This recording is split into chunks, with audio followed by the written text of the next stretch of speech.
Достар, барлығымызда білетін шығармыз Minecraft деген ойынды. Құрсын уже 3-ші видео барлығымызда білеміз деп басталып жатыр. Қайтейін енді, клен атақты ойындарға мульттер жасап отырмыз. Окей, жақсы. В общем, достар, барлығымыз білетін Minecraft. Иә, достар, кейбір адамдар GTA мен Free Fire'ға жасаған мульттен кейін Minecraft'тан да мульт сұрап жатыр. Міне, мен де сіздерді көп күткізбей мультты бастайын. Ой, негізі мульт онсыз да басталып кетті ғой осы видеоны қосқаннан кейін.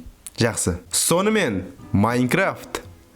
Шын айтсам, Майнкрафт туралы не айтатын білмеймін. Барлығыңыз керемет білесіздер ғой, не туралы екенін бұл ойынның. Барлығыңыз өміріңізде бір рет болсын Майнкрафт ойнап көрдіңіздер.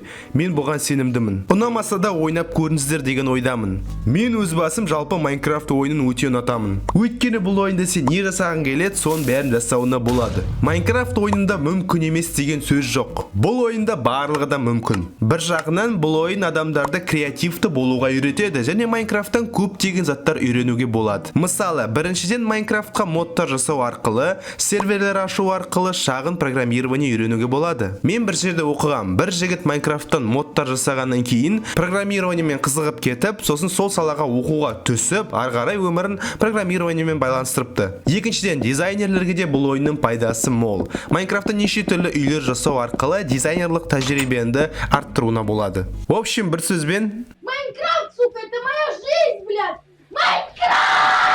Достар, егер де сіздерге де Майнкрафт ойыны ұнаса, давайте бұл мультке 2000 лайк жинап тастайық. Как раз бізде 2000-нан асты тіркелуші саны, барлығыңыз қосылып лайк бассаңыз 2000 лайк изи жинаймыз. Сонымен қатар арнаға тіркелмегендер болса, тіркеліңіздер. Алдағы уақытта кездесеміз. Сау болыңыздар.